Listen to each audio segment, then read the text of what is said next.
Bonjour Fabienne. Bonjour. Alors, vous êtes productrice, réalisatrice, très connue pour vos documentaires historiques. Et alors, cette fois, vous avez fait un documentaire historique sur quelqu'un qui vous est très proche, qui est Henri Weber, votre compagnon, père de vos enfants, même mari, tardivement marié.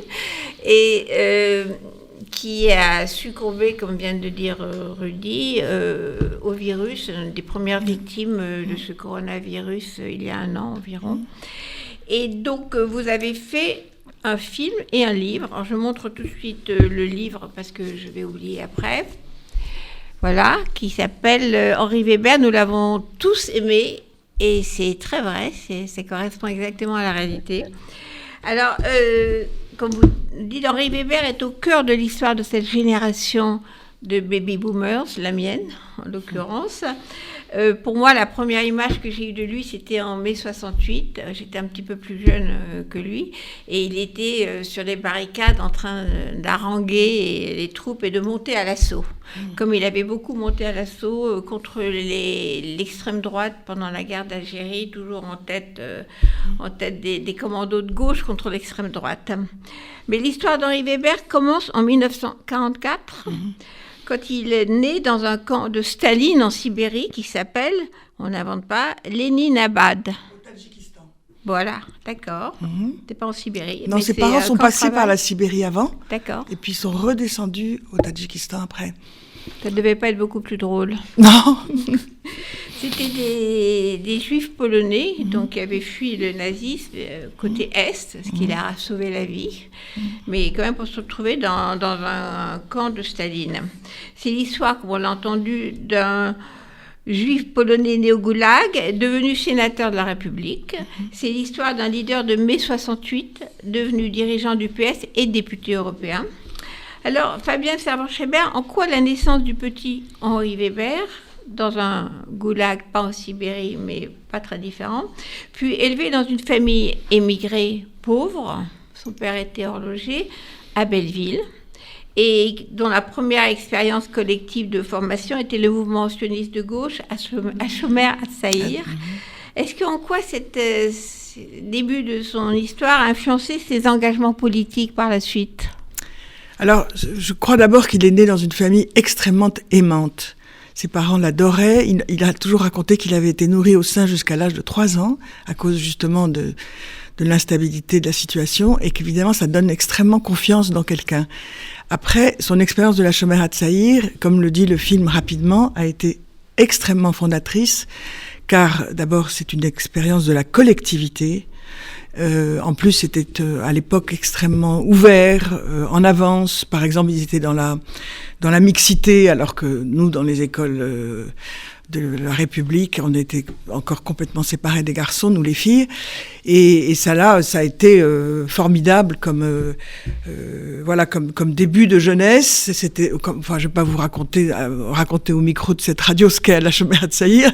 Ils étaient évidemment très engagés. Et je crois surtout que cette expérience du collectif était importante parce que Henri disait toujours, le monde se divise en deux pour moi. Il y a les gens qui sont à eux-mêmes leur propre fin. Et il y a les gens qui s'inscrivent dans l'intérêt général et dans le destin collectif d'une communauté ou d'une nation. Voilà. Et donc, il a eu, dès le départ, ce sens de l'intérêt collectif et de l'intérêt du pays. Du sens de l'humanité. Et c'est encore mieux dit que ce que je bafouille. Non, c'est vrai. Alors oui, parce qu'on le retrouve, moi quand je l'ai connu, il était déjà trotskiste, moi pas, moi j'étais de l'autre côté, j'étais maoïste, et on avait beaucoup de mal à comprendre pourquoi il est devenu trotskiste, comment ça s'est passé, parce que trotskiste pour nous, ça c'était pas vraiment une idole en ce sens-là, mais Mao était une erreur, je suis d'accord, mais en l'occurrence, quelle était cette imagerie romantique qu'il avait de Trotsky ? D'abord, la première raison, c'est que c'est l'anti-stalinisme. Bon, disons, les jeunes de l'UEC étaient déjà en désaccord avec la direction du Parti communiste, c'est pour ça qu'ils sont partis très jeunes. Et c'était surtout combattre le stalinisme. Or, Trotsky était une figure romantique. Il avait été poursuivi par les staliniens, assassiné par les staliniens. Voilà, donc ils ont cherché de ce côté-là, et du côté d'une très forte pensée. évidemment très marxistes à l'époque, ils ont cherché un sens au combat et un sens à leur vie. Alors ensuite, il continue, après mai 68, il continue à militer. Il est toujours engagé politiquement et il croit toujours à la révolution. Alors, il est très drôle, mais il faut répéter pour les gens qui vont voir le film dimanche soir, c'est la case du siècle, à 22h40 sur la 5. C'était un personnage extrêmement drôle. Quand on parle d'humour juif, c'est vraiment Henri Weber. Et donc, même après, il s'est encore moqué de ses engagements, pensant que vraiment, ils allaient faire la révolution. Ils y croyaient vraiment après 68 encore. Oui, ils y ont cru encore plusieurs années. Et puis après, il a commencé à voir que la réalité des faits contredisait toutes les théories qu'ils avaient eues. Donc, il a commencé à se détacher de la Ligue. Je me souviens qu'il disait toujours, je suis parti de la Ligue quand tous ceux que j'y avais engagés était déjà parti. Il voulait pas rester avec tous ces jeunes qu'il avait convaincus. Après, il a passé plusieurs années à, comme il disait, se refaire une vision du monde, c'est-à-dire à étudier. Il a étudié l'austromarxisme. Il parlait tout le temps de Kautsky, de Max Weber, de tous ces gens. Et l'eurocommunisme. Il a étudié la droite, puisqu'il a fait un livre célèbre sur le patronat français. Après mai 68, après, justement. Voilà. Et puis, bon, comme il dit aussi dans le film, j'ai fait des enfants.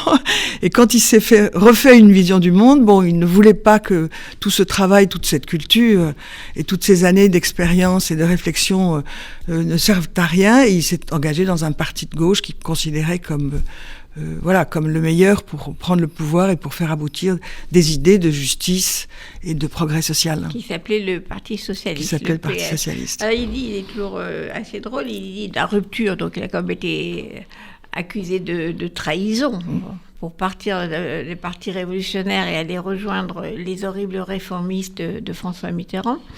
Il disait je suis parti sans bruit sur la pointe des pieds. C'est vrai. Mais de toute façon, il n'a jamais renié.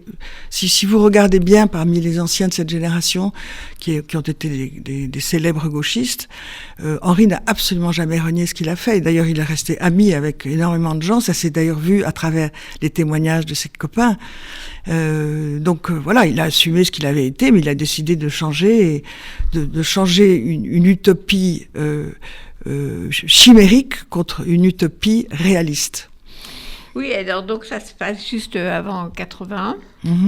Là, nous fêtons le 10 mai les 40 ans de l'élection de François Mitterrand, donc on est pile dans l'actualité. Alors il dit, il faut citer Henri, mais alors, ce qui est bien dans le film, c'est que c'est lui qui parle la plupart du temps, sauf quand il y a des trous, c'est quelqu'un d'autre qui parle à sa place. François Martouret. La plupart du temps, parce qu'il a quand même été souvent interviewé, il a été dans le film Génération, donc il est là. Donc ce film, c'est vraiment le film d'Henri. C'est une autobiographie. C'est son autobiographie avec un peu d'aide de Patrick Reutemann et de Fabienne Samon-Schreiber. Alors il dit, j'avais le sentiment de marquer de mon empreinte l'avenir du monde occidental. Ça, c'était la vision révolutionnaire. Il explique toujours pourquoi il s'est trompé, mais avec toujours son autodérision, beaucoup de conneries, mais bon. Et il termine par qu'est-ce qu'il voulait faire aujourd'hui, y compris dans les partis réformistes. Ce n'est plus le meilleur des mondes, mais c'est un monde meilleur. Et là, je trouve que ça résume complètement le changement de... On croit à la révolution totale, et puis finalement, on veut juste un monde meilleur. C'est ça. Oui, c'est une forme de réalisme. C'est ce que je disais tout à l'heure. Arriver à une utopie réaliste. Comment faire bouger les choses. Donc, il devient sénateur. Et ensuite, député européen, avec, comme c'était un internationaliste convaincu, finalement, l'Europe, ça lui convient assez bien, parce que là, il peut sortir juste de la politique française pour vraiment s'attaquer à un monde plus large que celui juste de l'Hexagone. Mais l'Europe lui était absolument chevillée au corps, parce qu'il disait... dans le film, on voit les années gauchistes où tout le monde scande dans les grands meetings, les frontières, on s'en fout. D'ailleurs, il explique pourquoi à l'époque. Mais ce combat internationaliste a continué, puisqu'il l'exprime beaucoup mieux que moi. Rien dans le monde d'aujourd'hui ne peut être résolu à l'échelle nationale. Voilà, il faut absolument être au-delà des frontières, puisque tous les problèmes maintenant sont mondialisés. Alors pour terminer de façon un petit peu plus personnelle, parce qu'on n'a pas énormément de temps, je trouvais qu'il y avait dans le livre, donc Henri Weber, nous l'avons tous aimé, que je remonte, qui est un très très très beau livre, avec énormément de photos, de témoignages, etc. Il y a un texte de Delphine Orviller, à la manière de Delphine Orviller, c'est-à-dire elle prend des textes anciens, etc., et puis elle en fait quelque chose de moderne. Donc elle parle d'Henri Weber, et elle dit, et c'était pas du tout un texte d'Henri Weber, mais c'est le langage du face-à-face direct avec le transcendant, la langue d'une humanité rebelle qui dit merde à tous les intercesseurs, qui envoient bouler la hiérarchie et qui affirment haut et fort, je cite, « Je suis debout et rien ne m'empêchera de choisir la vie, de la réparer et de la célébrer, rien, pas même la mort. » C'est votre conclusion? Non, j'en avais une autre encore, donc, que j'aime beaucoup. C'est une belle conclusion. Votre fille, Clémence, qui dit « Il a fallu une pandémie mondiale pour arriver à bout d'Henri Weber. » Exact, hélas. C'est aussi très juste façon de conclure, avec ses enfants et ses petits-enfants. Donc, je rappelle que le film qui s'appelle...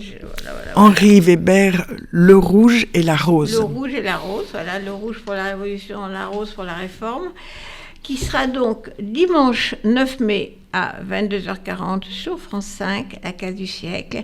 Merci Fabienne d'être venue parler d'Henri, ça nous a fait beaucoup plaisir. Mais merci beaucoup d'en parler parce que c'est un souvenir vivant et émouvant pour énormément de gens. C'était quelqu'un de hors du commun. Et c'est vrai que par-delà tous les clivages politiques, nous l'avons tous aimé.